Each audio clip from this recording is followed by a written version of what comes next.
Welcome to Homefront Sit Rep. I hope you're in for a great show today because I'm just a veteran talking about what's on my mind and maybe yours. You can find Homefront Sit Rep on Apple, Amazon, Spotify, or wherever you find your favorite podcasts. You can also check out Homefront Sit Rep's YouTube channel. Buckle up, the show is starting.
What's going on, everybody? Welcome back to Homefront Sit Rep. You know who I am, and this is my buddy Kevin Trees. How y'all doing, everyone?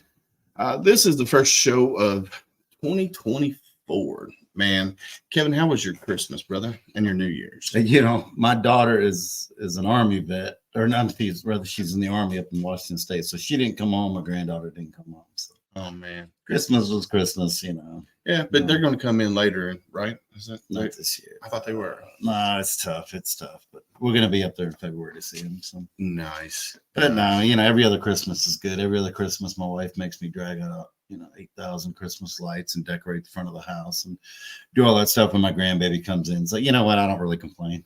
No, I hear you.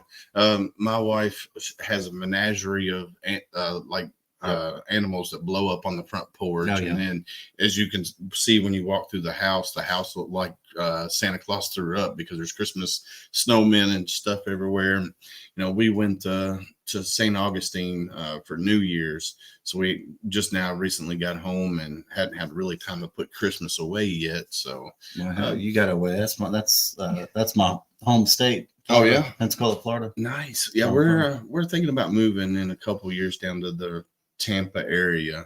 Of course, we got some friends that live down there already, so that kind of works out. So we're just playing it by ear and seeing, once the kids graduate high school and stuff like that, and see what we're going to wind up doing. So, no, I'm excited back for a new season, man. 2023 was amazing with all of the listeners and the watchers and people out there, and I'm excited to start the brand new year, the new season with a Marine veteran. He's also former LMPD police officer. He's an author, power lifter. He's singing now. So yeah, man, I'm excited to have you on here and let the world know who you are. I'm sure people already know who you are somewhat. But now that you're on here, people are going to know you even more. So you can call it ADD or short attention span is why I've done so many things in my life. Well, you got to find your niche in life, though. I don't know, man. I just keep looking. It's like I look and then I get bored, So, but no, I've tried to do a lot of things. I tried different things. I just try to different things to see if I like them, and if you like it, you stick with it for a while, and then for a little while, and then I move on. Yeah, there's nothing wrong with that at all. It's like doing this podcast, man. Before I started doing this, I didn't know what I wanted to do in my spare time, other than my spare time that I spend with my family. But there was still a void because I stopped doing not really stopped doing the veteran charity work, but I wasn't part of the veteran service organization. So I didn't feel that purpose. And then when I left my last one, Let me see some else. What up, Rick Ames? Rick Ames, what's up, brother? Yeah. So when I left my last service organization, I was like, I'm going to start. Yeah, right, Rick. Who has spare time? I was like, well, I'm gonna start a podcast, and we started this podcast just wanting to help one veteran at a time, and we've grown to where we got a pretty decent sized following of people who's watching us and stuff like that.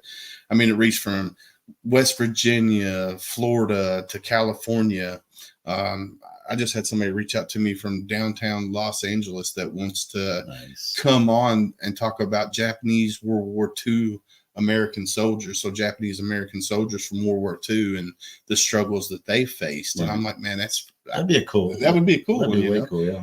For one, it's history. Mm-hmm. And then you get to see the diversity of how the military has changed since World War II to now, right?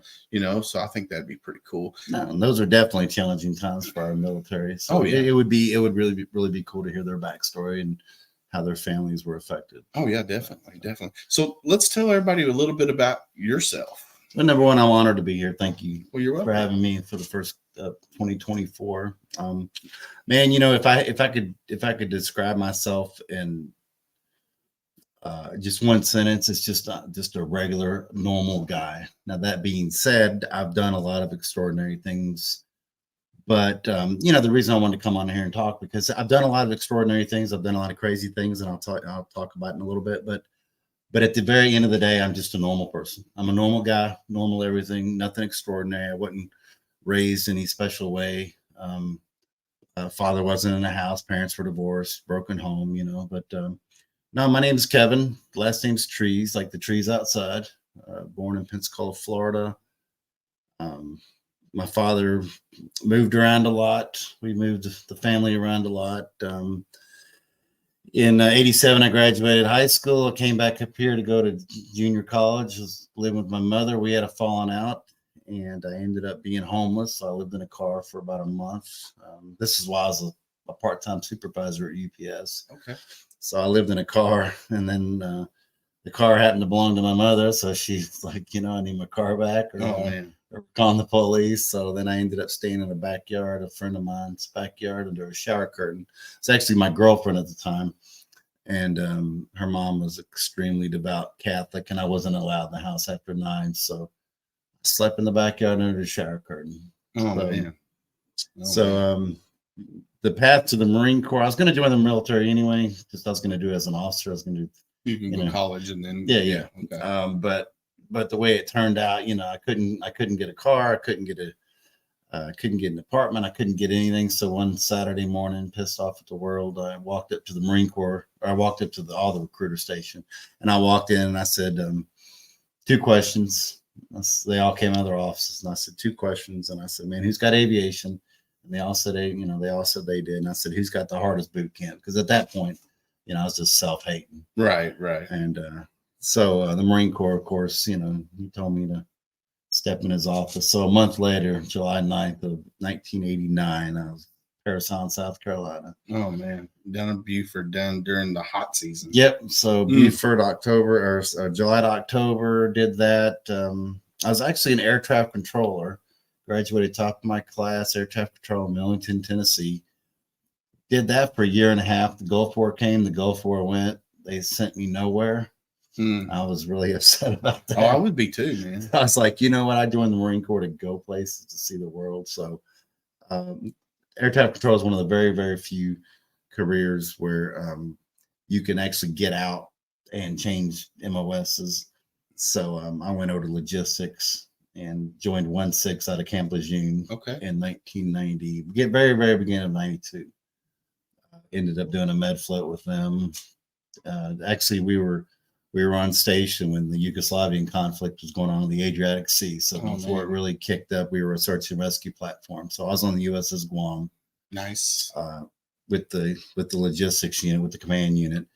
And we cut circles in the Adriatic for about 6 weeks as a search and rescue platform while Yugoslavia was going on. We were supposed to have gone up to the Ukraine, but, that got canceled. So anyway, man, I could talk forever. In a nutshell, I got back from the Marine Corps. I went to college, got a finance degree, sat behind a finance desk for a year and a half, and I said, "Man, this ain't good. It's not good for my ADD." So, became a police officer in 1999. That was before they changed. Like, who was the chief back then? That was wow. I can see his face. I can't think of his name. It wasn't White, Robert White. No, White was the next one. Yeah. Yeah, no, it was Hamilton. Got hired. I got hired under Hamilton, and then I mean I had a storied career, man. I was on a quick path and doing, kicking butt, doing well. I started a program called the Nuisance Abatement Program. I was using nuisance ordinances to shut down crack houses and drug houses that were in neighborhoods. So that first year, I ended up shutting down like 68 crack houses during the height of the crack epidemic. And in March of 2003, I was awarded LPD's last officer of the year for the department. Nice. Okay. So, I had a good career. And then as life has it, 3 weeks later, I'm riding my motorcycle after doing surveillance one night. And I'm riding my motorcycle in the morning, and I hit a bad patch of road and put myself in the ICU for the next 2 months. Yeah. So you're talking about bittersweet life. I went from being officer of the year to fighting for my life. I mean, I literally, I didn't think I was going to make it. They let my wife into room 9 because they thought. So that just changed your whole trajectory after that, the accident. Man, you know what is craziest thing ever? Growing up, I was like, man, I always had this premonition that I'd never live past my early 30s. It's just weird. Yeah. And then at 33 years old is when I had that accident. And so, I mean, everybody told me to quit. I didn't walk for 2.5 years. My 34th surgery, I was in ICU for 2 months. And then I had gone from 240 pounds, a bodybuilder, to 185. And then I had to go to a nursing home for like 6 or 8 weeks. I was so weak from losing so much strength. And then after the nursing home, then I went to Fraser Rehab inpatient for about 2 or 3 months, and then outpatient another 6 months. So, yeah, you had a pretty rough going from what the stories that I've heard from you telling me. Every day was, it was miserable. I was in complete pain constantly, misery. And if it wasn't for my kids that kept me motivated, and the Marine Corps, and playing football, in your head, not to quit. Yeah. But so the story goes, after 2.5 years of not walking, my 34th surgery, I elected to have my leg cut off above the knee because I messed up lots of things. One of them was my knee.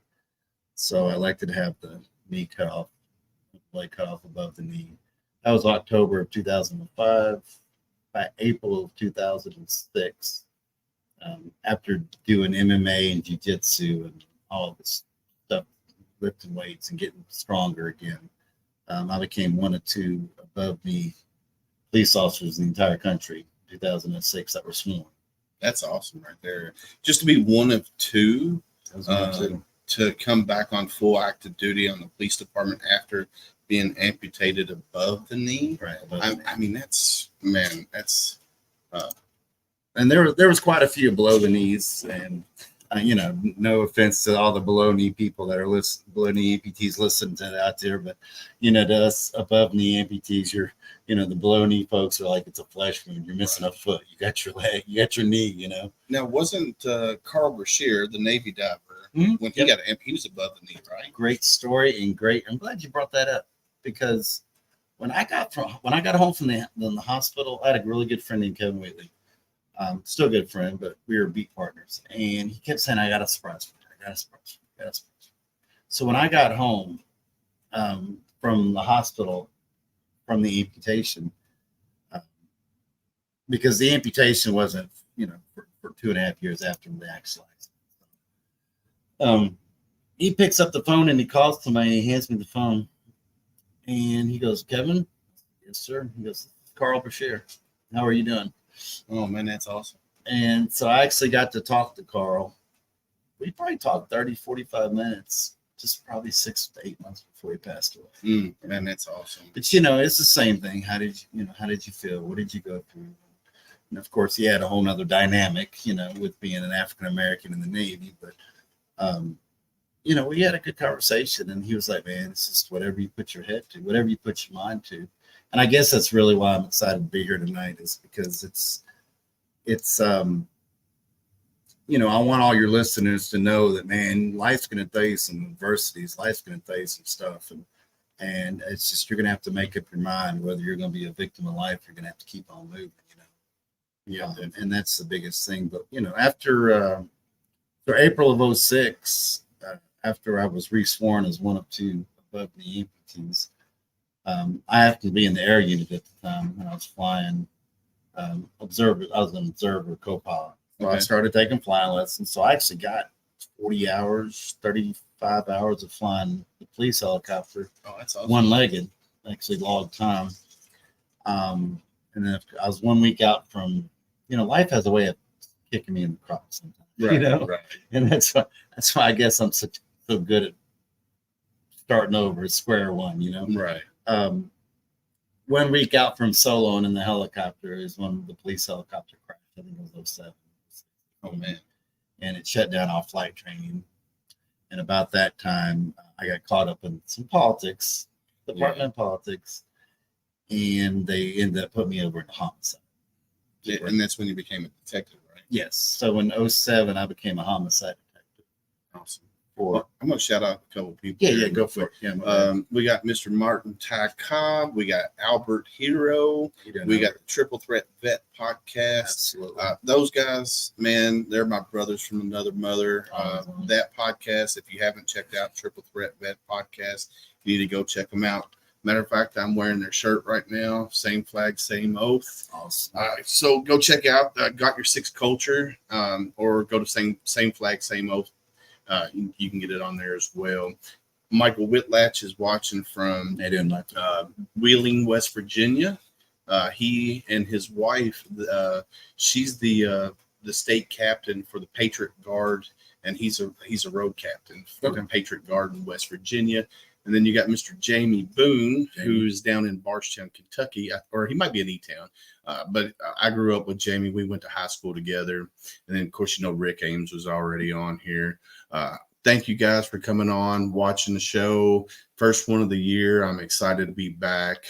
We got a steady lineup of great content coming up with guests like with Kevin, and tomorrow I got Dr. Teresa Lawson coming on. She's another Marine Corps veteran. She started Movement RX. Then I got the Roll Call Foundation next Sunday, which Kevin is on the board there. But today's all about Kevin, not about the Roll Call Foundation. So yeah, we got man, I tell you what, the lineup just keeps going. And like I said earlier, I had some people reach out to me from California, from downtown Los Angeles. I just had somebody reach out to me from Pittsburgh, Pennsylvania. That's awesome. So, you know, I got people reaching out to me wanting to come on the show. And that's because, you know, you guys are spreading the word and stuff. Right. And Mr. Tim Horan, what's going on, brother? Thank you. We would do it again any day of the week. So now that, you know, you got your flight, you were doing the flight stuff, you got the helicopter crashed, and then now you're a detective with homicide. Right. And what a lot of people don't realize back then, First 48 was real big. And Louisville was one of the major cities that was on First 48. Right. And you were on First 48. How many times were you on First 48? I was a homicide detective 2007 to 2010. First 48 came on. They hung around with us for a couple of years. My brother, who you know, he's also an Army vet who always makes fun of me, and he told me one time, he said, "You know, you're on 14 episodes." I had no clue. So I guess, you know, as much as he says he hates me, he loves me. He loves you. Yeah. He still wants to see his little brother on TV, you know. But you know, the cool part about the First 48 was so yeah, I did get on the First 48. My big show was like, I think season 10. It was called A Twist of Fate. It was kind of cool because it was our episode was the very first hour-long episode that they had ever done. and it was just because it was involved a mom and a dad. They got killed in the projects from little children, and just a lot of dynamics to it. But little did I know, towards the end, at the very end, we were actually nominated for an Emmy, and it was ourselves up against Intervention. Okay. And of course, Intervention beat us out. But I thought that was kind of cool. But two things that was kind of cool about being on the first 48. Number one is it kind of my kids. I wrote a book called The Serious Business of Laughing at Life, and that book I wrote because my kids were 3 and 6 at the time of my accident, so they really didn't understand the trauma and the turmoil that our family went through. It flipped us upside down. My wife and I, we probably should have been divorced 20 times. We're going on 30 years of marriage. Oh man, that's awesome. But I wrote, I really wanted to. So the book was written for the kids, but the cool part about the first 48 was that my kids were going to get to see their dad in action, on TV as a police, as a homicide detective. I bet you thought that was cool, huh? Oh, they did, yeah, and they still play that episode to this day. About once every 2 months, I get somebody text me, "Hey, I saw you on TV." Nice. I'm like, "Man, I wish I had a nickel for every time I played that," because we didn't get paid anything. But the other cool part was that I was able to talk about a lot of things: my accident, what I went through, my hardships, and man, I tell you, if there's anybody that if there's anybody listening tonight that's on a podcast, I'd be more than happy to. I'd love to come on and tell you my story. Not because it's about me, but because it's just a story of perseverance. Yeah, definitely. It's just kind of like my wife and I laugh, and and this is at the expense of humility. My wife and I laugh because I'm kind of like a Forrest Gump. I've done so many crazy things in my life, even as a one-legged person. It never, I just haven't let life stop me. So, well, that's when I first met you. We talked on the phone first, and you were telling me about who you were, and I didn't really know who you were at the time, and I was like, there's a lot. Yeah. So I started researching you, and I was like, man, this dude's done this, this dude's done this, he's done this, and all with being amputee above the knee, and I'm like, dude, if that's not a story of perseverance or whatever, I can't even say that word, but dude, yeah, I mean, that's just simply amazing what you can accomplish when you set your mind to it. Right. As long as you don't get inside your head and say, oh, I can't do that, I can't do that. You're living example right here, beside me. Hey, you can handle anything that the world throws at you. Right. As long as you have the mindset, I can do this, I can get through that. And in my book, I've always tried to be, hey, what's up, Dale? Dale Kruger and I are good friends as well. I've always tried to, like I said, my story's not about me. My story's just about, man, you just don't give up. And I've always tried to be real transparent in the book in the book I wrote. And I'm not pushing this book because I get $1 per copy if I ever say it. So it's going to take me a heck of a long time to be a millionaire. So don't get me wrong, I'm not pushing this book. It's just, this is where I chronicled everything. And I get really in the feel goods of people, because I try to identify with other people, and now and today when I mentor new amputees and stuff, I tell them, the very first thing I tell new amputees is, man, I'm gonna be honest with you, it sucks. Every day you wake up, it sucks. You look down, you're missing a foot, you're missing an arm, you're missing a leg. It sucks. So go ahead and get that through your head now. Yeah. Just wake up, get that 30 seconds of, man, this sucks, out of your life. Put your leg on and keep moving on with life, Yeah. And I did that in homicide. And then in 2010, I got promoted to police sergeant, and they put me back down in the west end of Louisville where, I cut my teeth in 99, and I got back down there, and I was a police sergeant for the last 9 years, and I was able to retire with a pension. Nice. So did they when you got promoted to sergeant, did they put you back on the beat? Is that what they did? Mm-hmm. Yeah, I was a beat officer. Okay. Or beat sergeant, yeah. But, I wasn't, I'd learned to run with the leg, and I learned to do everything that I figured they might ask me to try to do. Right. First getting back on the department, because there was a lot of politics involved with that too. Yeah. And so, I could run and stuff, but you know, when I became a sergeant, it was kind of an excuse. I didn't have to. Right. Now, the other officer, you said at one time you were one of two. Was he back reinstated before you were, or was he after? He was, and you've probably seen some news stories. He was a California Highway Patrol motorcycle officer, I That's believe. right. Yeah. Yeah. And he was above me.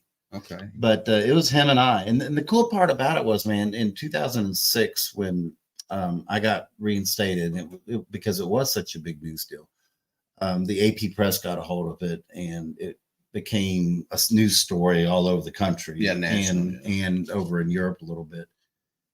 So I started getting a lot of phone calls from people, and that's the one thing I definitely want to express while we're talking now. At the end of this thing, I'll give you my emails. I'll give you everything you need to do to get a hold of me, because if there's someone out there that's a new amputee, old amputee, have issues or whatever, need to talk, want to talk, feel free to reach out to me. You know, this is just what God wants me to do, is help other people, and that's what I do. So yeah, that's awesome. But you know, it was, so after it became a news story, a lot of people reached out to me from different places and different countries, and I was able to deal with a lot of mentor a lot of other cops That's awesome. that had had lost their leg in a traffic accident or something. So today it's not such a newsworthy story anymore, because there's quite a few of us out there. Right. But back in 06, when everyone just thought you should give up life, you know, if you lost a limb. Right. It was a big story. Yeah. That's kind of like with Carl Brashear, you know, when he became the first Navy diver to be amputated above the knee and returned back to active duty.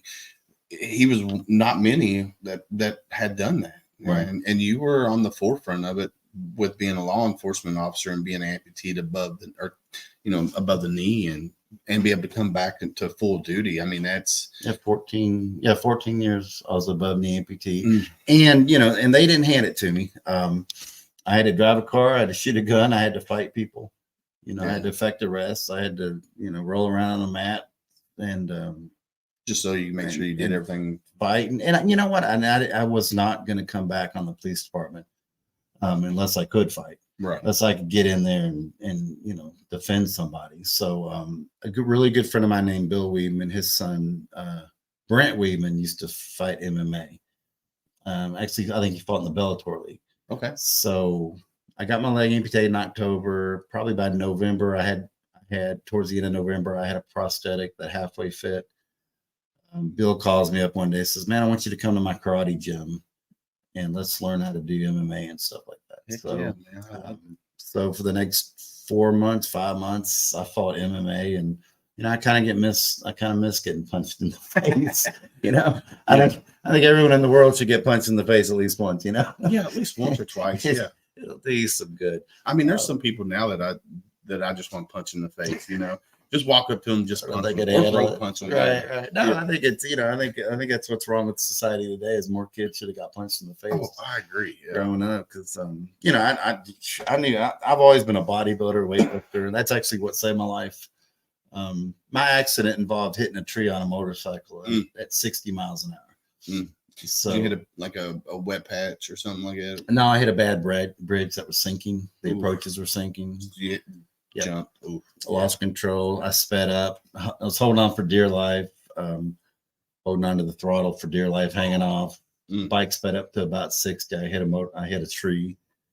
Oh Lord have mercy. All these veterans. So you know, so it was so I hit a tree at 60 miles an hour on the motorcycle, and I'm gonna tell you, it hurt. I thought I was paralyzed at first because I couldn't feel anything, and then finally, I was never so more relieved to be able to feel the blood. All right, Jamie, be good, bud. See you, brother. You know, I was never so relieved to be able to feel yourself bleeding out as much as I was. But you know, for us deer hunters and stuff like that, a friend of mine came out and did a accident reconstruction, not officially or anything, but he was a police officer, and that's why I know I hit the tree at 60, you know, and all that stuff. But he had taken pictures, and it looked like you'd gutted a deer. Ooh. You know, it's just that much blood there. I can't imagine. I mean, Oh, it hurt. Well, thankfully you're still alive and you're Yeah. here to tell your story. And I equate that to the man upstairs because he had a plan for you. No, absolutely. And a lot of people, might not like me saying that, but he's always got a plan for us. Right. And if it was your time, it was your time. But for you, it was not your time, and you're here to tell your story, and you're here to mentor, other law enforcement officers that are amputees and other people within the community. And like I said earlier, you're part of the board for the Roll Call Foundation, which is doing amazing things. And we got Mr. Don on here. Don right here. Don, I don't think he wants to punch you in the face, bro. But I mean, just the things that you have accomplished in your life, it's inspiring, and I can see why people will gravitate towards you when you're telling your story. It's kind of like my buddy James Thornton with Warrior Rounds. Right. When he tells his story, you just gravitate, and it's just like, holy how. We got Miss Candace on here tonight. On too. What's up, Miss Candace? How are you tonight? Oh Lord, I forgot what I was gonna say now. There's so much to say. Oh, there is, man. With you being a mentor, and you've done that ever since what 14 plus years or whatnot, Right. I mean, how many police officers have you mentored in that time? Well, I mean, the amputee community is really small in America. There's probably at that time there's probably almost 2 million amputees. Today there's a little bit more than that. But when you talk about amputees and then police officers that are actually trying to get on the job again, at that time when I lost my leg as a police officer, I was told by everyone to quit, to give up, to retire. I actually had told, I had one doctor put in my medical records I would be addicted to opiates the rest of my life because my pain was just uncontrollable. I was in constant pain for 2.5 years. I mean, and I'm talking about constant, Right. I had him say I never walk again. I never do anything again. I had one doctor tell me, don't ever worry about being a cop again. I mean, these are the doctors,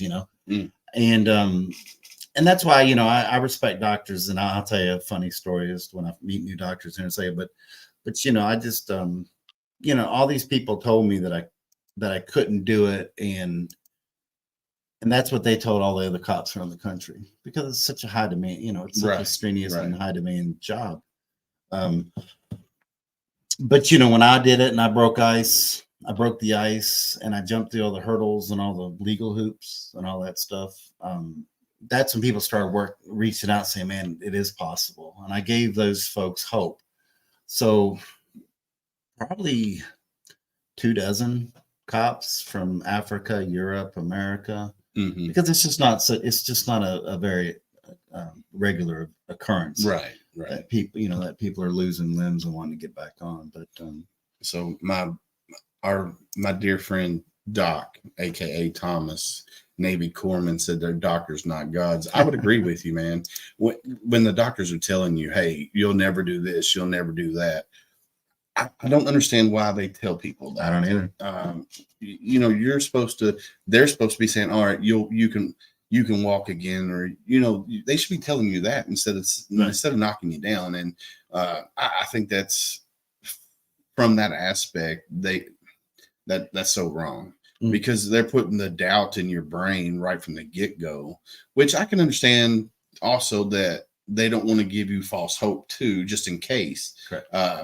But in a situation like yours where you were a Marine first, you were a bodybuilder and stuff like that, you already had that mindset, well, I'm going to come back from this. And luckily you didn't take or heed their advice that you would never walk again or you would never do your job again. Right.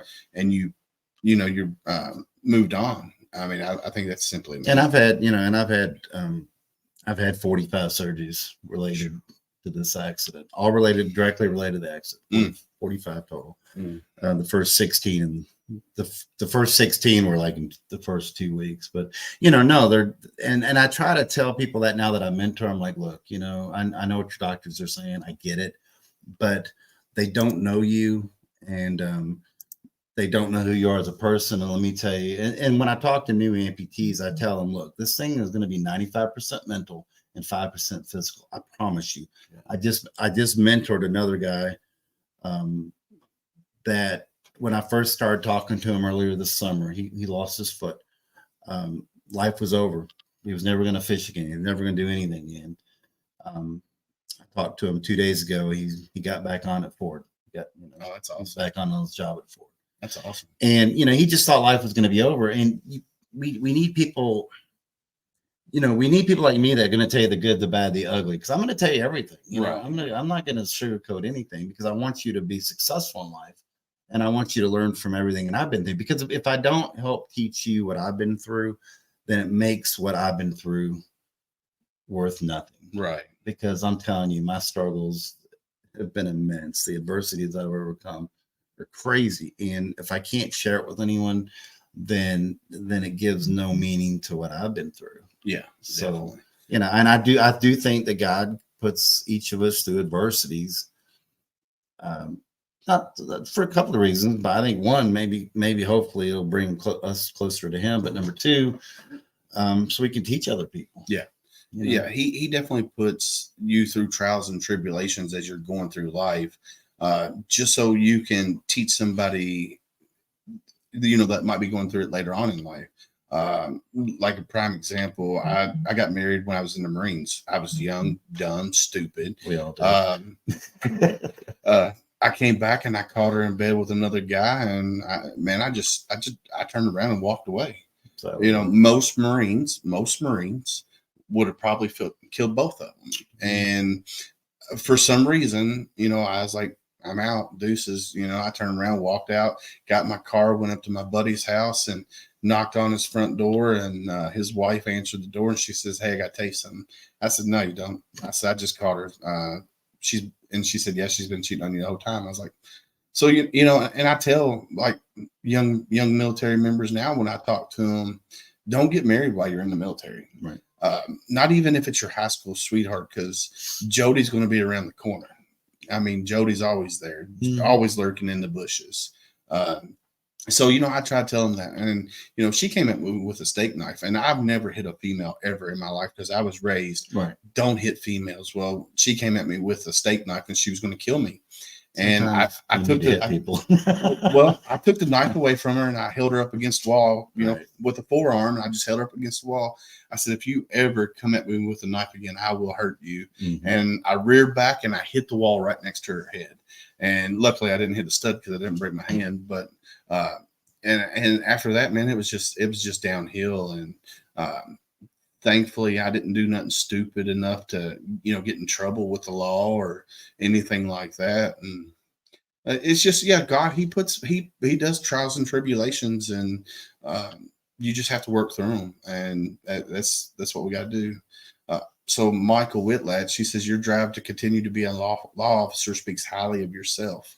Well, yeah. Thank you, Michael. It was really, the drive gave me to be a cop again, especially being, 3 weeks after I became Officer of the Year, and I never even got to enjoy that. Yeah. That was a drive, and I was really good at it, and I enjoyed helping people. My philosophy, and especially as a sergeant, was the object of a police officer, is not to arrest people. It's not it's to help people. So, and then Doc says, "Human will is powerful. Never underestimate the will to live." Right. And you are right, Doc. So prime example, my buddy Doc there, Navy corpsman during Desert Storm, came back home, first responder. I believe he was an EMT. And, he started having his PTS and he was home ridden. Right. Like he couldn't leave his house. And now Doc's out volunteering. He does equine therapy, and equine therapy's brought him out of the shell. And he's out volunteering. He's out doing radio interviews and stuff like that. I mean, Doc's story, man, is simply amazing too, because his wife and kids will tell you he's a whole different person. Right. And it kind of goes back to where, after your accident, how you overcame that adversity, and you're now to where you're at now, helping people out. And But it wasn't without a rocky road. I'll be Yeah. honest with you. You know, I have an analogy that if you ever get to talk to me at any length, you know, I have lots of analogies for lots of things. I'm a really analytical person. I'm not thought about every part of life that I've ever been through, everything that's ever happened to me.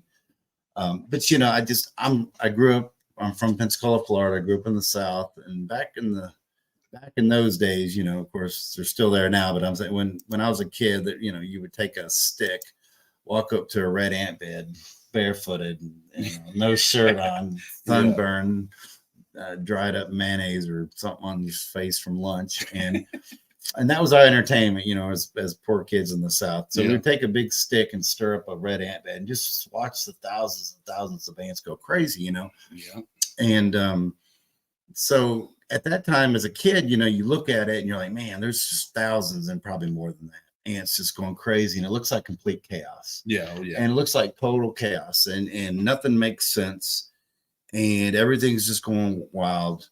But then, you know, as we grow and we mature and we learn that every one of those ants in that ant bed actually has a purpose. Yep. Yeah. And you know, I often say, I wonder if God's just kind of sitting back, and as he looks down on earth, it looks like a red ant bed that he just stir up, you know. Yeah.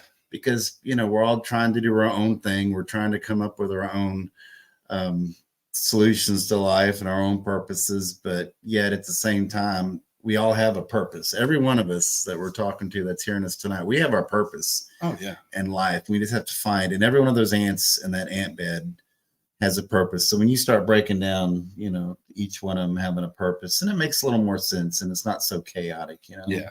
And no, I agree with you. I think we all have a purpose in life, and like doing this podcast, this is my purpose.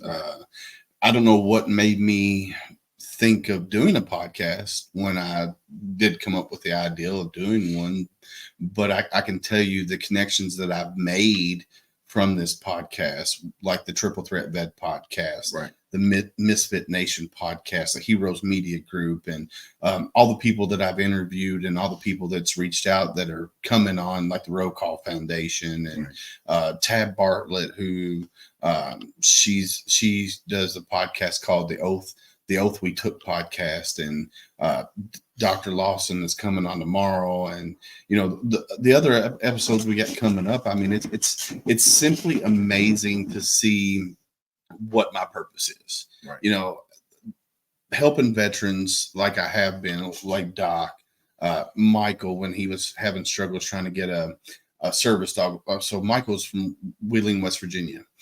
He was trying to get a service dog, and they told him he wouldn't get one till 2025 because that's how far back they were. Mm-hmm. Well, we started making, you know, connections here, and he now has a service dog that is in training.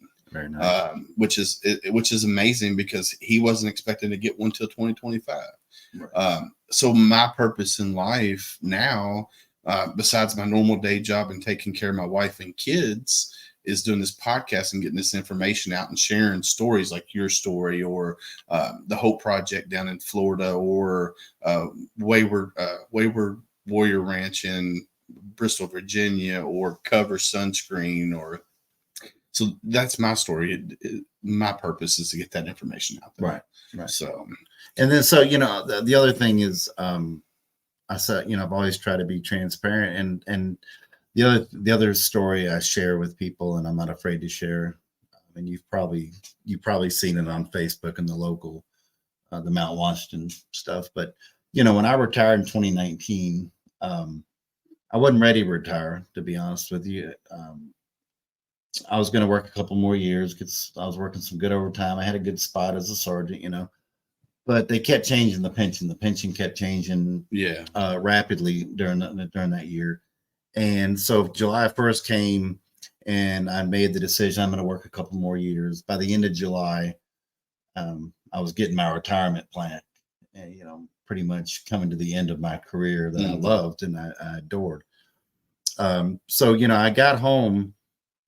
I've actually, another thing I've done is, you know, I paint and I write and I do all kinds, you know, I play music, I write music. But another thing I had done is I'd restored a 67 Camaro convertible in my garage. I've seen it red and white, right? Orange and tan, yeah.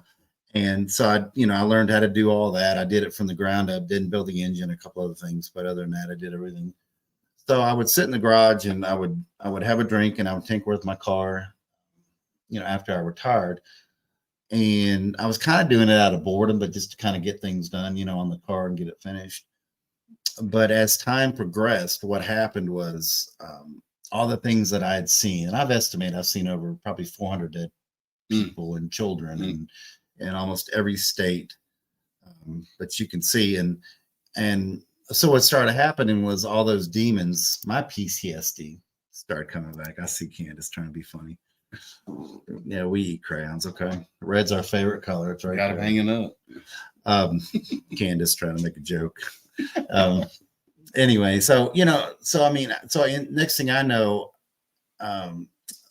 everything that I've seen, all my demons start coming back. Yeah, and then I started drinking to medicate, and I went down that rabbit hole probably for a good year and a half. And PTSD is real, people. Let me tell you, yes, PTSD is real. It's real in first responders. It's real in the military. It's real. And you know what? There was these two guys on Facebook, and I won't say their names. I should, but one of them's a former Marine, and they were both bragging about how PTSD, just handle it, just get over it, move on with life, don't bring your work home, all this other stuff, and I got onto them. I'm like, man, if y'all are so damn good at dealing with your own PTSD and demons and stuff, then why don't you come out here and help other people? Why don't you help other police officers, EMS, fire that have seen some things? If you're so good at it, and I'm kind of throwing this out to everybody that's listening tonight, if you're so good at your own PTSD, then that's your calling to help other people with their PTSD. Because honestly, there's nobody in the military, veteran. There's never a reason why a veteran should not help another veteran. I'm sorry. No, I agree with you. And so I had to deal with those demons and everything I'd seen and all and every day, every day I wake up, I still see dead something, and there's something that reminds me of what I've seen, the tragedies that I've saw. But I mean, that's something else that I want people to understand is that you can have PTSD. You don't have to be in the military. You don't have to be a first responder. I mean, you can be driving home with your kids in the car and you can witness an accident and see somebody tossed out or something. That's PTSD, people, and it's real. So the thing that needs to happen is we need to stop stigmatizing PTSD and mental illness, and just start accepting it as normal, as me missing a leg or I mean, not that it's normal, but it's normal to you. Kind of sucks. But no, just but it's another illness. Yeah. PTSD is another illness, and it's another thing. So I had to get past those demons. Probably a year and a half ago, I finally pulled myself out and got to the VA. The VA in Louisville is really good. For any people can complain all they want, but I talk to people from around the country. Yeah, the VA in Louisville is good, people. I'm telling you.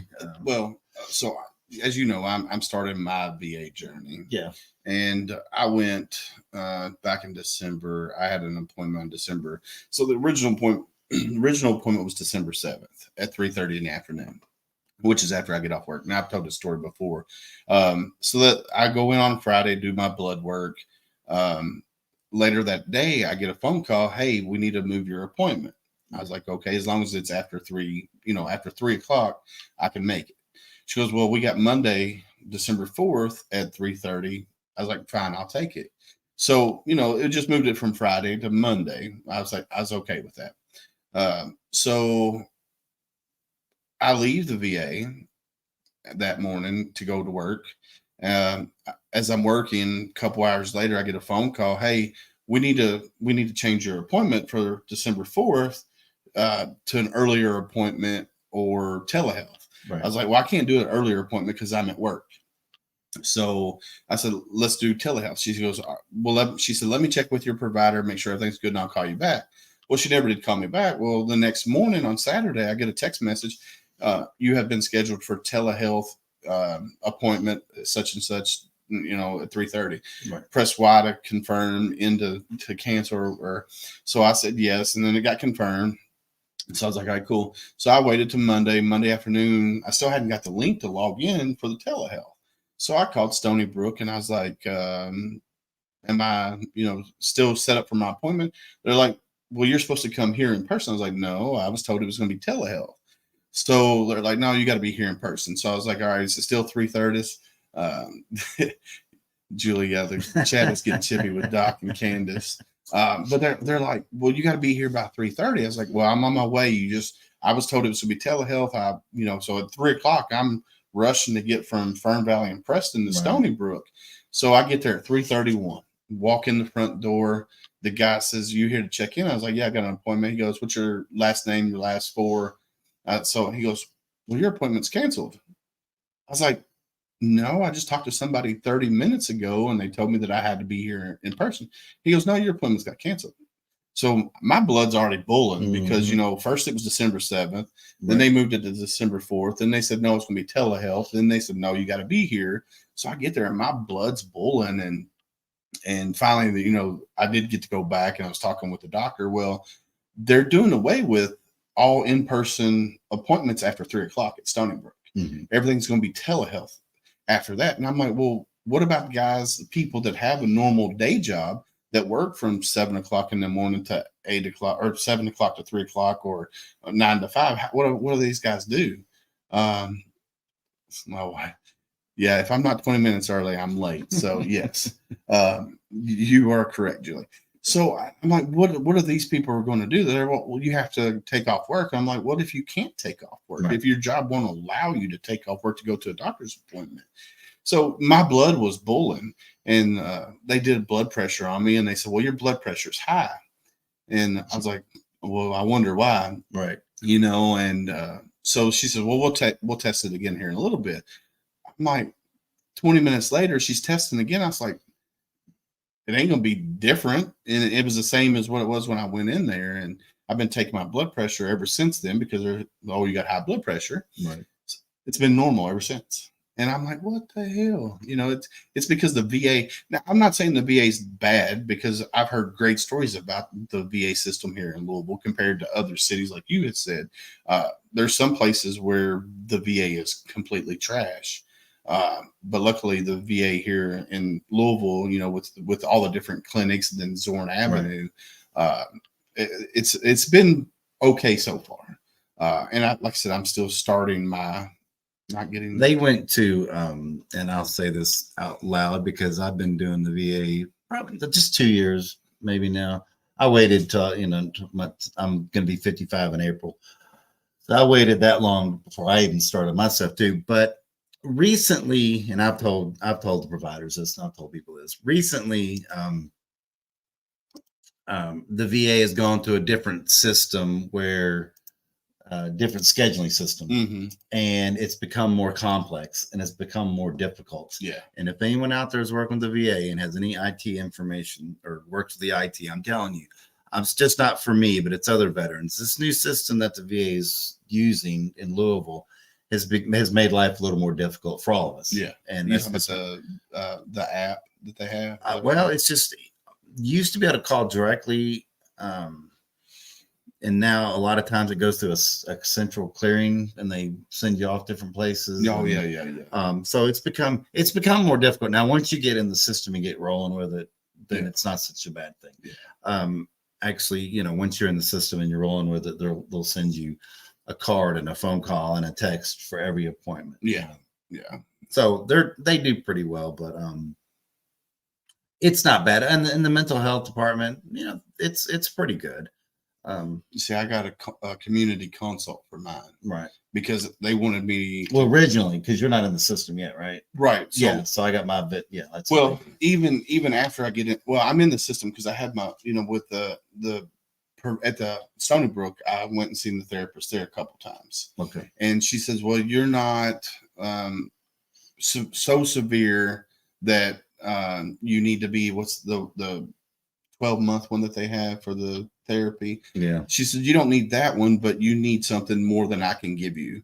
So I was like, all right, well, I need something that's going to be conducive to my work schedule because of I can't leave work early. Right. So I said, can I do a community consult so I can go outside and get a provider out? And they did. So I got my first one. It's set up for February. So I'm excited. It's over on Newburgh Road. I don't remember exactly where, but I got that set up, and hopefully I can start working through my demons that I have with my PTS. And you kind of hit on it a little bit ago with, like you said, seeing a car accident would trigger your PTS. With me, it's a lot of my stuff reverts back to when I was in Haiti. Certain smells, certain sounds will trigger, will trigger that. And it's just like, holy cow. But man, I'm going to tell you this. I'll tell everybody else out there with PTSD. The way you get over PTSD, you don't get over it. The way you learn how to deal with it more is because, man, we're all really good at taking little bits of negativity and boxing them up and throwing them in the back of our brain. And, another analogy I have is, like life is like driving, dealing with life is like you're driving down the road in a pickup truck. Anytime you encounter something positive, throw it in the bed of the boat. Encounter something negative, throw it in the bed of the truck. And you keep moving. As long as you keep moving forward, everything stays by that tailgate, right? Yeah. But when you slam on your brakes, i.e. retire, whatever you want to call it, all that stuff comes up to you and revisits, but not just individually, but all at one time. Yeah. So when you have idle time and it's sitting around and you have idle time and you're sitting around, all these things are coming back and get you done. Now, the thing that is going to help all of us, especially as veterans, to kind of ease that is we about it. Sorry, that's my son trying to call me. He doesn't realize I'm doing this. We just we have to talk about it more, and that's the thing with every one of us as veterans, man. I mean, we have just got to, because we're all equipped. It's like the old story, cops, the thin blue line. Everybody says, oh, there's a thin blue line. There's a thin blue line. Cops only hang out with cops.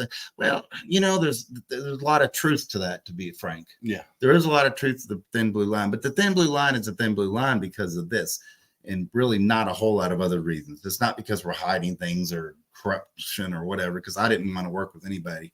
I don't want to work with a bad cop anymore than anybody wants to work with a bad employee as well. But the thin blue line is the thin blue line because there's no one else that can really say, hey, you remember that kid that we saw the other day that got his head decapitated by that bumper, or we saw that dude. I mean, I've seen people drug down the road and sanded in half. Their entire bodies are sanded in half. Yeah. It looks like that book that, they have the overlays that as you turn the pages, it goes farther and farther down in his body. I mean, I've seen crazy stuff like that, but I can't go home and talk to my wife about it because she doesn't understand it. Yeah. I can't go home and talk to most people about it because people don't understand the things we've seen. Right. It's the same with the military. It's the same with combat vets. I mean, I've seen 7.62 rounds take off heads and knees and body parts and stuff. So the thin blue line is the thin blue line only because no one else can really understand what we're talking about. Yeah. Otherwise we shut up and we box stuff up and we put it in the back of our head and we don't speak of it. Yeah. And then that's when it starts haunting us all the time. Yeah. The more we can exercise, the more we can put grease on that memory and exercise that memory and talk about it more. Yeah. The less it becomes traumatic, the less it becomes, overwhelming. Mm-hmm.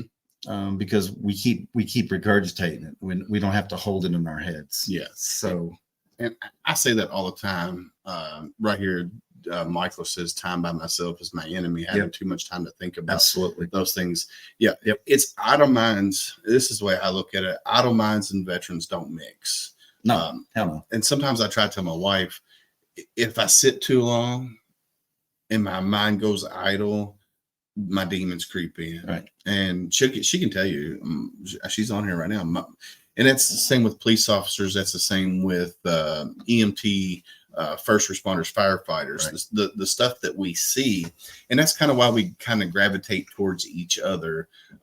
Police officers hanging out with other police officers, first responders hanging out with first responders, veterans hanging out with veterans, is because those people know what we've been through or have been through something very similar. And when idle minds and veterans come together, it's never good. That's why, they say 22 a day. It's probably more like 40 a day. That is just not, 22 is what's reported. Right. But, but the thing is here, but here's the stigma that we're still dealing with on a daily basis with veterans and first responders. And, I don't know, if we need to start a campaign for this year in 2024, this is huge because we still are dealing with the tough guy syndrome, and unfortunately or fortunately, or however you want to put. The fact of the matter is, law enforcement is still male dominated field. Yep. So is the military. And, but at the same token, what comes along with that is we're all tough guys. We're all type A, probably a little bit. Yeah. We wouldn't have joined the military or been a first responder. We're all tough. We're all going to give each other a hard time of stupid jokes, and we really need to break that stigma. Like I said, those two guys that are like, well, they can get over their PTSD. They don't bring their shit home. I can promise you. They do. I know they do. I know I was talked to a veteran, a police officer and a veteran. He's an Army veteran. He was involved in the shooting 15 years ago. I remember when it happened. He was a SWAT officer here locally. And he just refuses to believe that he has PTSD. Yeah. But it doesn't take much. I simply can talk to his wife and she'll tell you, or, the people on the outside looking in. And those veterans, man, we're hard-headed. We're like, no, we're tough guys. We can handle this shit. Right. Yeah.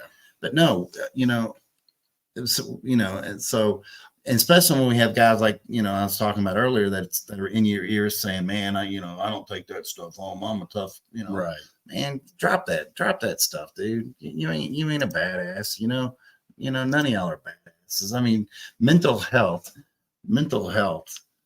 is just what it is, man. Yes, sir. And we need to really break that stigma, this tough guy shit. Because I've been a tough guy my whole life, my entire life. Right. I'm gonna tell you, I'm gonna sit here and look at you and I'm gonna tell you, it got me. And it affected my family, it affected my marriage, it affected my life. I found myself drinking every day, and if I died one day from overdose, I wasn't gonna blow my brains up. But if I laid there and looking at the stars, and one day my family found me dead on my hill in my backyard, that's what was gonna happen. Oh yeah. So so I've been down that road too. So I kind of understand that. All right. So Doc is wanting us to bring him on. So Doc, I'm going to send you, if I can remember which one your email. Do this. Yeah, it's been a while. I don't remember what his email is. I'll make sure my ringer's turned on. No, you're good. Doc, you're going to have to give me your email. Text me your email, Doc. So while we're waiting on that, I'm going to go ahead and pay the bills real quick. My sponsors here, I want to thank them, talenttalents.com and Louisville Local Entertainment, both great organizations. Yep. And what they do for musicians and, vendors and promoters and, venues and stuff like that is simply amazing. Doc, text me your email and I will bring you on. I think you sent it to me before, but that was last year. So I'm gonna go ahead and play these two videos real quick.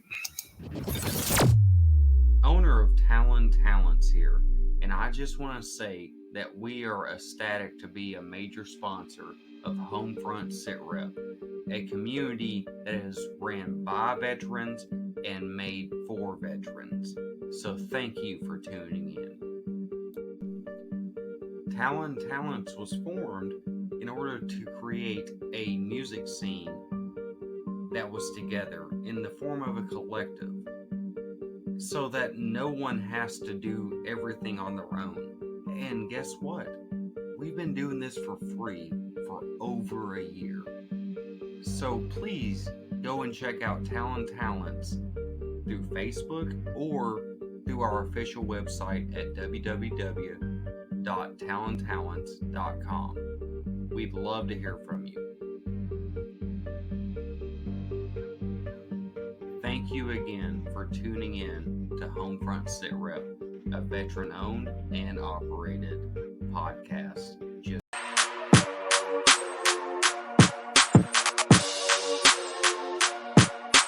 My name's Rick Ames.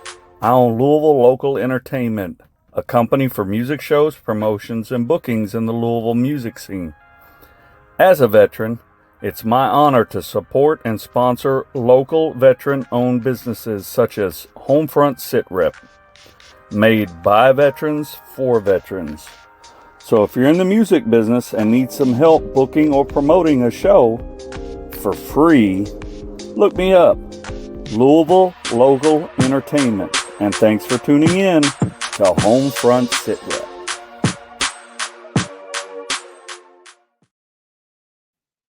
And we're back. Yeah, so check out talenttalents.com and Louisville Local Entertainment with Rick and Chris Hawks there. Doc, I'm getting ready to send you an email. Hopefully that last one had sound. On my end it didn't, but hopefully that last one had sound. Doc, I'm going to send you an invite so we can bring you on. So give me 1 second here. There we go. Send. Message sent. All right, Doc, that email should be coming your way, Doc. And then we're going to go back here to the comments because Kevin wants to highlight a few of them here. So this one right here, Kevin said, so my wife said, yes, Kevin, you are so right. Your big hearts and willingness to run to the battle, whatever that may be, also kept you from caring for yourselves.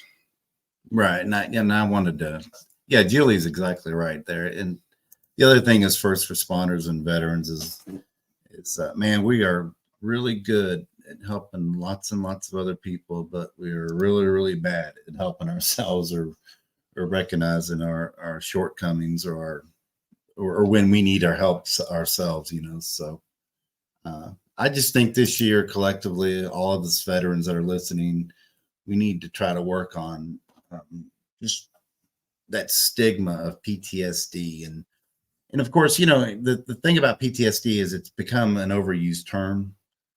It got, caught on going on 20 years now from people, from all the kids, all the folks coming back from Afghanistan and everything.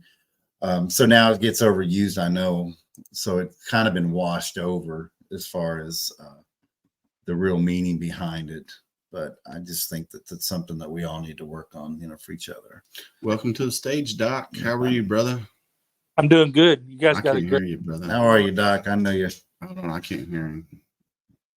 Can y'all hear Doc? Because I can't hear Doc. Hold on, Doc. Let's see if it might be my end here. Candace, can you hear Doc? It says everybody can see me. Audio. Let's see.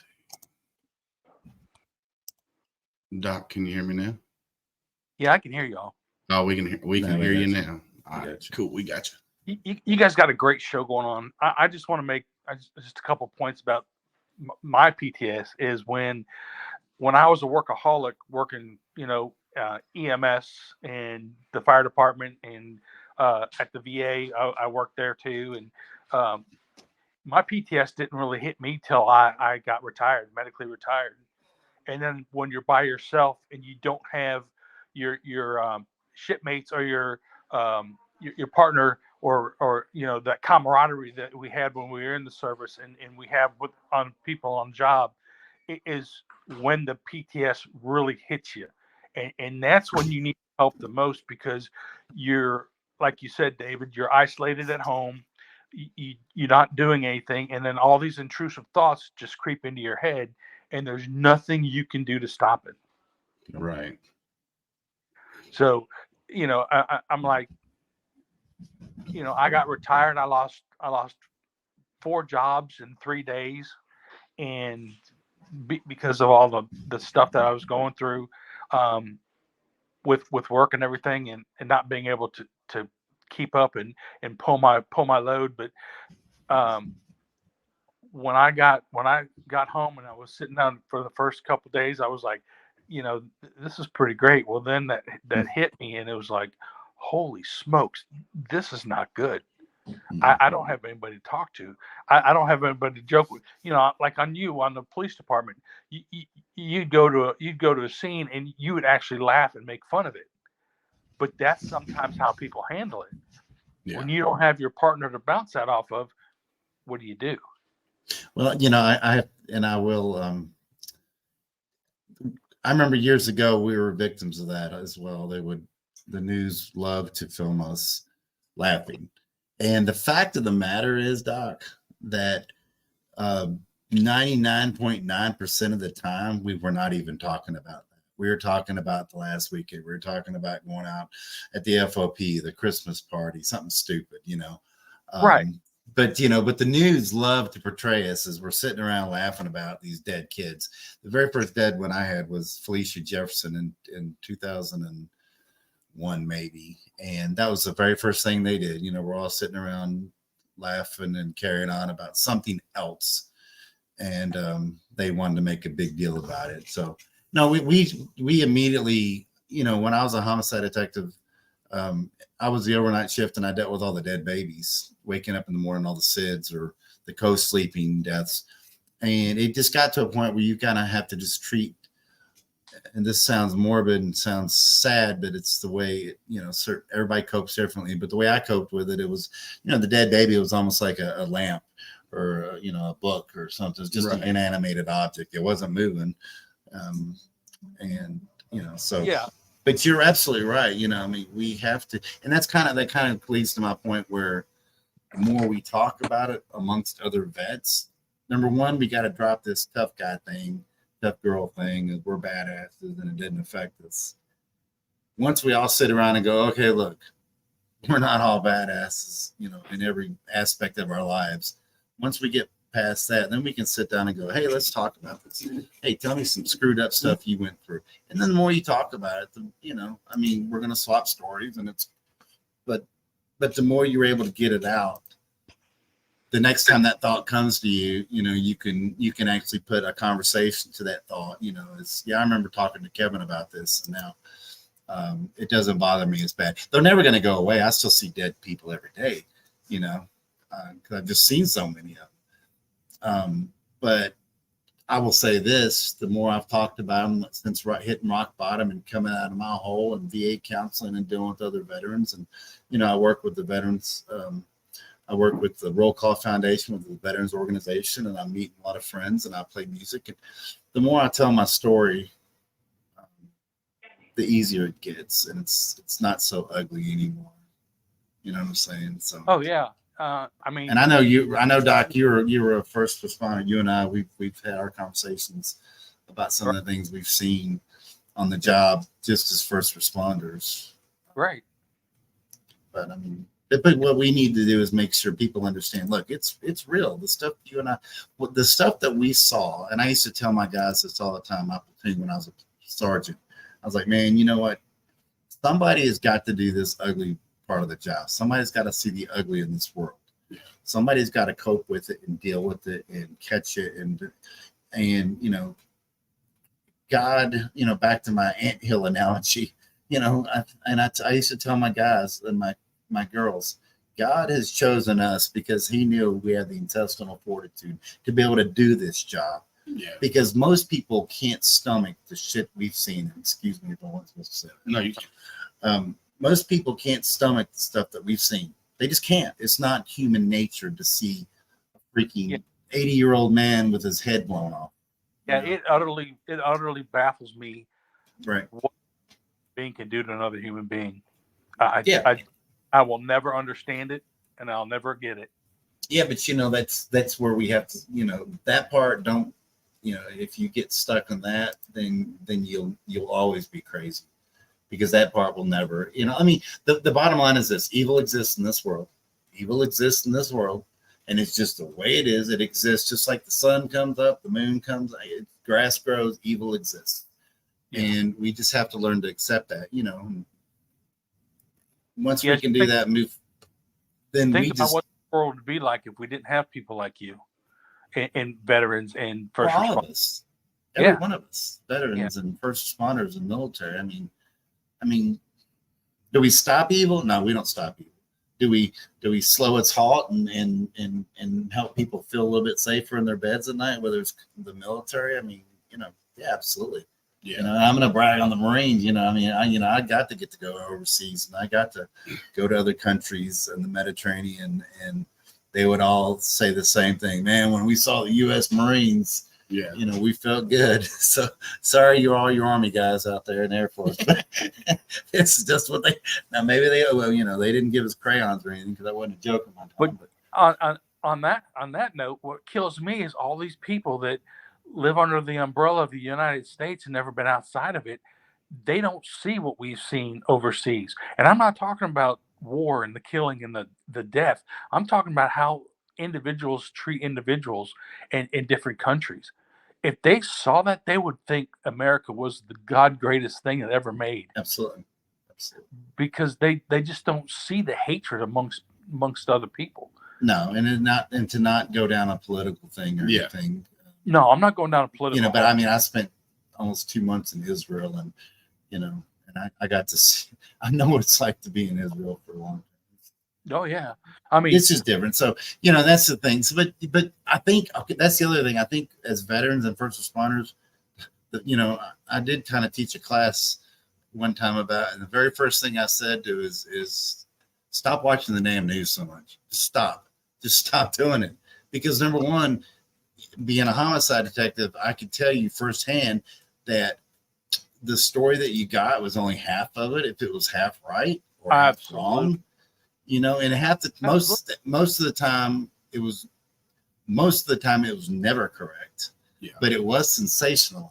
So, as veterans and first responders, I'm like, step one, stop watching the damn news. Absolutely. Because all you're going to do is bring ourselves right back to where we were when we were. And it's an addiction. I mean, being a cop was an addiction for me, not the power trip, but just,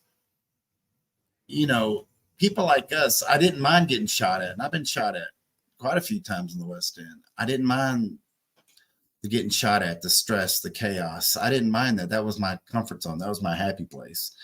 And, that's why I hit rock bottom when I retired, and all my demons came back, because I had time to stop and think about it. Absolutely. But we're all wired the same way. We're all kind of type A. Yeah. Yeah, we are definitely. I'm not going to go down a political hole, and I'm not going to go down a religious hole, but I honestly, firmly believe that God put me here to take care of people. Sure. That's why you that's became all a I've done corpsman. since I was 18 years old. Yeah. Yeah, that's why you're a corpsman. Yeah. Why you're an EMT for Fern Creek, if I remember correctly. Yeah, you're right. Mm-hmm. Yeah. So Michael said here, I never seen real poverty until I went to Korea. I can kind of piggyback off of that. I was, fresh out of boot camp. Went to 2nd Battalion 8th Marines Golf Company, and right afterwards, I got deployed to Port-au-Prince, Haiti. That place. Yep. It was after the government fell. You go to their marketplace, which they call their marketplaces, where everybody meets up. And if you remember back in the late 80s, early 90s, the landfills that we had here, you could be driving down the street and all of a sudden you smell the trash and the garbage and the smell that you would smell. Down there in Haiti, that smell was 100 times worse in the marketplace. Now, this is where they get their food, their, whatever. And it smelled like a trash dump. Right. And I'm talking about like a trash dump on the hottest Kentucky summer day. Down there. It was so bad that we had to push up the windows in the Humvees and close the turret, but it still didn't keep the smell out because, Humvees are, nothing anyway. And when I came back and I was just driving around and dang, I think we lost you, Doc. Just driving around and I smelt that, and it reminded me of being in Haiti and and the poverty down there, man. And like Doc was saying, that they so mean to people. Like the culture there, was way different than it was here. And Doc was saying that if you leave the country and you go to these third world countries, and I don't know what happened here, Doc. Let's remove that one. All right, can you hear me, Doc? See, now I can't hear you. Hold on. I don't know what you did, Doc. Let me. Hopefully, I don't kick both of them. Hold on. Talk now, Doc. I got There we go. I can hear you now. You were still stuck on the other one, but yeah, you know, in Haiti, that they were so mean to each other. And you know, you got your drug lords or whatever that were killing, you know, just regular civilians, and run PT behind the honey wagon. Saw that. And then, you know, when I went to did my med float, and I was in Cartagena, Rota, Spain. I went to Malta. I went to Brindisi and Toronto, Italy, and you know, different countries in Tunisia, Africa, and just to see, you know, that these different countries that, you know, I've never seen before, and see how it was there and how it was back home, you know, the freedoms that we, yes, I almost died in Okinawa. I wasn't gonna bring that up. There's a funny story behind that, but we'll get to that another day. You know, to see how these people treated each other, and then like when we were in Toronto and Brindisi, which is like if you're looking at Italy, you know how you got the boot. The Toronto and Brindisi were two ports on the backside of the boot. They hated us Americans over there. Like when we pulled in the port, got off the boat, and we went into the local pubs and shops and stuff, they wouldn't sell to Americans over there. They hated us for some reason, and it was just like, what the hell, you know, what did we do to you guys, Right. You know? And it's just like it was so crazy, man, I tell you. So That's the way Spain was. Spain was real. yeah. Now I did a med pump. I was with the 22nd Union, so we did a med pump as well. So Italy wasn't bad. Spain, like Israel was great. Spain, not so much. Now, you know, to your point of different countries, you know, when we were in North Africa and I can't remember now the name of the country, but we were training with their military, and we were on the beach, and we're shooting into the side of a hill, which is sand and everything. Yeah. Doing live fire into the side of a hill. And there's a little boy that comes over and he starts looking over top of this hill. Now, this hill is probably, you know, it's probably 100 feet tall, 110 feet tall, but this little boy is like peeking over the top, you know, watching us fire into this hill. So we call for a ceasefire, and I kid you not, the general that was the Moroccan general that was there went up, got the boy, took him down to the ocean, and started drowning. Oh dang. And he's like, "Do you want to die? Do you want to die? I'm going to kill you. Want to die?" The thing people don't realize is Americans, that's not our country. It's not our laws. Yeah, It's can't do not our anything. rules. We sit back with our hands up in the air and go, can't do nothing about that. Yeah. We're not going to do it. You know, what are we going to fight this Moroccan general for this kid and become an international incident? Yeah. No, you sit back and you do nothing. Yeah. And see, that's the thing. People in America that want to complain about America, you've never seen that side of the world. Yeah. That life in America is 10 times more precious than so many other places in this world.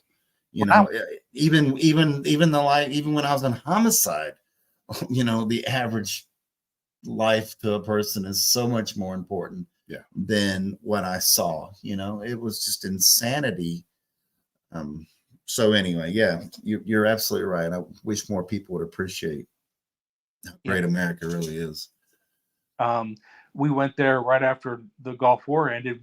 They got hit by a typhoon, and we were doing Operation Sea Angel, where we'd go over there and fly the people back out to the hospital ships and sew up and clean their wounds, dress their broken bones, or whatever we had to do.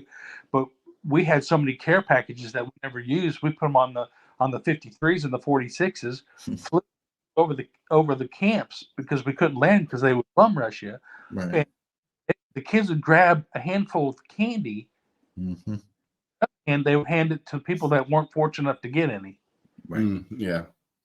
And then you do that here, and people grab everything they can grab and don't share it, which, you know, humiliating to me that I actually live in a civilized country, unlike Bangladesh, and you know, here we are acting like animals, and they're being the civilian.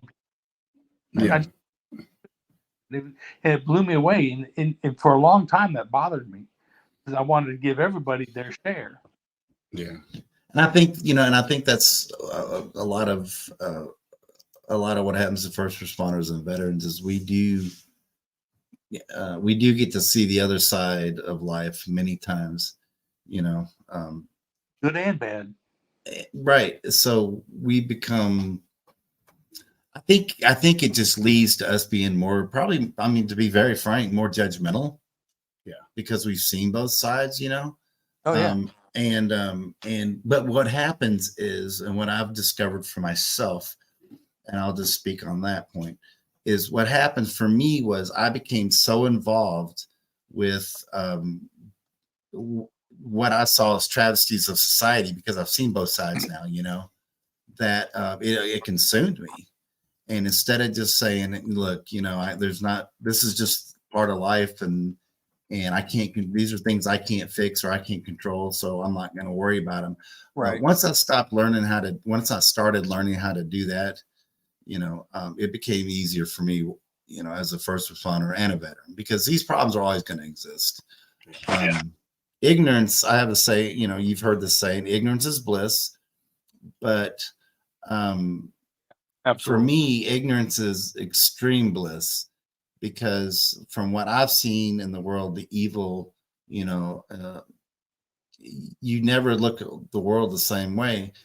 I say that because veterans also have the same issue. You know, we don't have the luxury of ignorance is bliss anymore.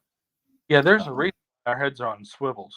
Yeah, and they don't have to be. And you know, I was talking to a buddy of mine. All the training I did with the police department for 21 years, every bit of the training we did was for the 1% chance of being shot at or being involved with a critical incident, a shooting, a police shooting is what they call it. So everything, all training, 20 years of our training, and the percentage is even less than 1%, but I round one for the purpose of the discussion. You know, all our training was for that 1% chance of something happening. The other 99% chance, it wasn't going to happen. It just wasn't going to happen. So, you know, coming in, sitting with your door, you know, facing a door, having this, being ready to go for that, man, that's good. But you're so stressed out, you can't even enjoy life because you're worried about that 1% chance of shit happening to you. And I finally learned that a couple of years ago. And I'm telling you, it's been a game changer for me. That I'm not going to worry about it. You know, I'm just, because like you know, like we said earlier in the broadcast, you know, it wasn't my time to die. I hit a tree on a motorcycle at 60 miles an hour. By all rights, I should have died. It just wasn't my time. Yeah. So, you know, I'm not going to live my life in fear anymore of 1% chance of happening, live my life, you know, head on a swivel. And, you know, I've talked to a lot of veterans in the last couple of years, and they stress themselves out for that reason. I do. I know. To be honest, I do. I know. Like today, we went to after church. We went to so it started in church because I have to sit on the end aisle, the end seat. I can't go inside the aisle. Now my back is still to the back, like where the doors come in, but I still have to be on the end. And then right after church, we went to El Nepal for lunch, and we were back in the back, and my daughter and my wife sit on that side of the table, and then I would have had to sit on the side that was facing the front door, with my back to the door. And I was like, no, one of you got to move, you know. And so I stressed myself out over that, and I know that in my mind that nothing's going to happen, but it's such a habit that I've done it for so long with being the hyper vigilant and anxiety that I have to sit there, or I don't feel comfortable. Right. Now, I still had a great time after I sat down in, you know, the spot that was good for me. I still had a great time. We were celebrating. Matter of fact, Candace, she went to church with us this morning, and right after church, she got baptized. Right. My daughters, Grace and Lorelai, baptized her today. Very nice. And we went out to celebrate, you know, her getting baptized. We called it her birthday lunch because she got baptized. And that's awesome. So, you know, it was, we had a great time, had great discussion. You know, there was no stress, no arguments, no anything. It was just a great time. And other than me telling my daughter that she had to get up so I could sit there, you know, and they know, here's the thing, they know that I'm that way. I think all of our family, all of our families know that. But they just do it because they don't realize. Yeah, but you know, the thing is, I think if we talk to man, I don't have numbers on it. I can only tell you damn near 10 out of 10 veterans I talk to have anxiety. Yeah. And I think, you know, and I sit back and I wonder, okay, how much of this anxiety is really self infest or self manifested. Yeah. Because we do worry about the 1%. And here's the thing. Here's, the thing about veterans, the thing about first responders is even if we have our back to the door, we're going to notice things first before anyone else even does. Yeah. Whether it's through sound or somebody, a conversation or whatever. So, we're still going to we still have the training of the whole heightened awareness.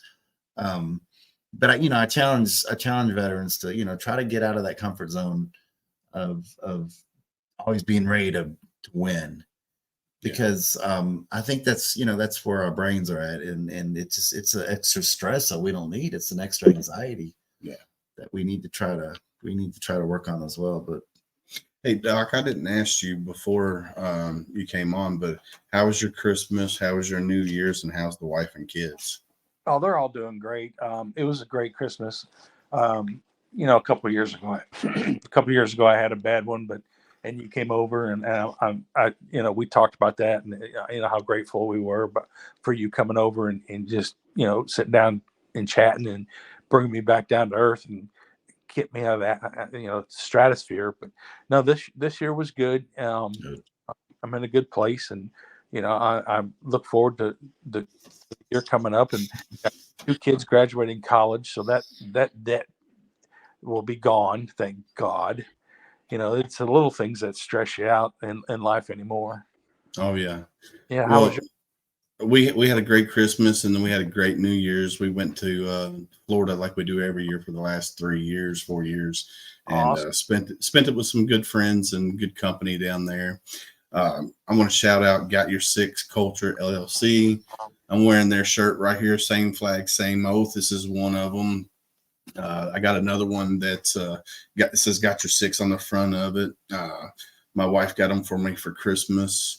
And then right here behind me, I don't know if you can see it. I don't know if that's Matt or Becky, but I got my book, Borderline, Rocco or Vincent Vargas defending the home front. This guy, dude, you don't want to meet him in a dark alley. Let me tell you, this is a great read. If you haven't read it, I would recommend getting Borderline by Vincent Vargas. Got Your Six, hook me up with it. It is a signed copy. It is a signed copy. Cool. So I'm excited about that. And I got my new stuff back here behind me that I got for Christmas. I got my new coin display case. I got my crowns up. I hung my flag up. So we did a little bit of redecorating for the new season and the new year. I only got one problem with this whole scenario, though. What's that? Where was our invite to go to Florida with your ass?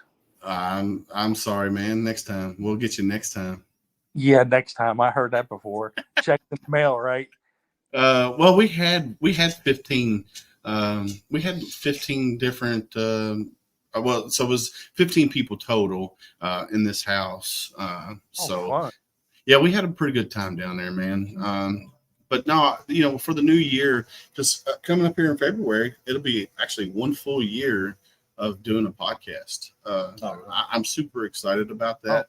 I think we're going to have some kind of round robin with our 1 year anniversary. So I'm excited about that. Doc, thanks for coming on and sharing your expertise and your thoughts on this. But I'm going to go ahead and wrap it up, man, because I know Kevin's got to get on and do his things. He's got to call his kids back and stuff. But thanks for coming on and hanging out with me, Doc. All right. You all have a great night. It's good seeing you again, Kevin. Absolutely, Doc. Hope you're doing well, brother. I'm doing good. All right, Doc, if you need anything, call me. All right, brother? All right, we'll see y'all. All right, man. Later. Yeah, no, Doc is my brother, man. I've known I remember when I first met Doc, he was in a different place than he is now. And I'm excited to see where he is. And he's still got a long way to go. Like I called to invite him to a U of L football game. And he's like, man, I'm not ready for that crowd yet. And I understand that. And I'm like, but I still ask him. Right. It's the whole point of I'm going to keep asking him until he tells me he's going to go with right. Because that's my whole purpose. One veteran at a time. I've said it numerous times. one veteran at a time. You help one today, that veteran's going to turn around and help somebody tomorrow. And Matt Johnson, if that's Matt here with Got Your Six, you know, on his podcast, his group, you know, Ty, Scott, Al, Matt, they say the same thing: one veteran at a time, right? And that's what it's all about. If you help somebody today, that veteran's going to turn around and help somebody tomorrow. And then that's how we do it. We work together, and that's how we're going to do it. So, but like I say, always, you know what? Before we do that, tell people how they can get a hold of you if they want to get a hold of you.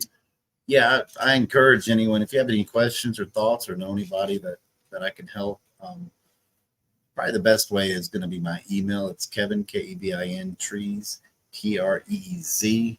My last name's with an S, but the email's with a Z, and that's at yahoo.com. So it's Kevin, Kevin, Trez at yahoo.com. Now they can also look you up on Facebook, TikTok. I'm What on else do you have? Facebook, TikTok, Instagram. You can message me on Facebook. Just look me up, hit me up.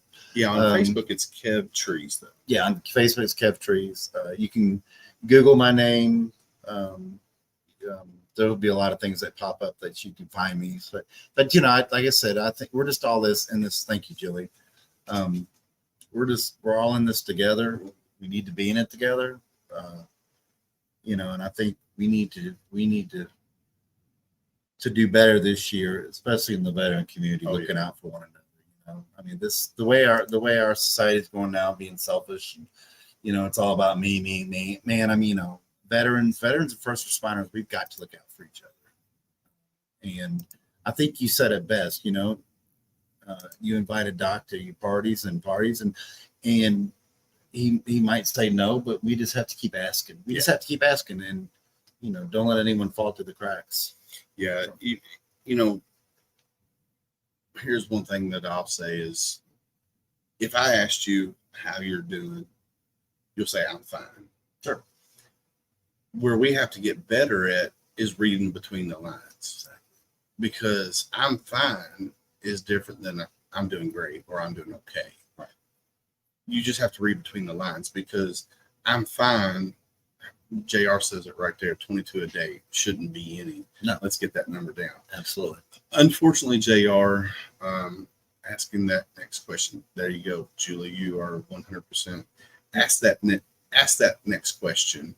Go a step further. Just don't leave it be as I'm fine. Ask that next question. Ask the harder question, because I guarantee you, they might be fine to a certain extent, but they're not where they need to be. And JR, you are right. 22 a day shouldn't be any. Unfortunately, I think that number is skewed because there's a lot of times it's not reported fully. Somewhere the study says it's more closer to 40 a day. 40 veterans a day commit suicide. Unfortunately, only 22 of them are reported. One is too many. So I would agree with you on that. And like I said, help one veteran a day. That veteran is going to go help somebody tomorrow. And Scott, aka DJ Royalty, he says always, wake up tomorrow because I love you, they love you. Make sure you do what you're supposed to be doing, and that's spot on right there, because you are worth it. I'm worth it. Right. Doc's worth it. JR's worth it. Julie, Candace, everybody who comes on here, you guys are worth it, and you're just worth it. I mean, it's just plain and simple. I don't know how else to put it, but you guys are worth it. No, and we have to change. We have to change the way we treat each other. Yeah. And that's something we can do. It's a conscious decision. And I think what better place to start than veterans and first responders. We just need to look out for each other. That's just the bottom line. No, I agree.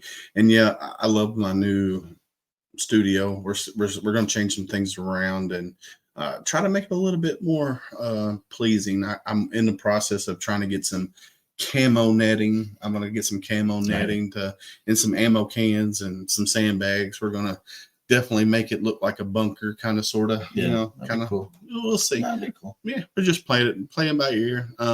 So yeah, but like I always say, stay safe out there. And I got your 6. Peace. Peace. Crap.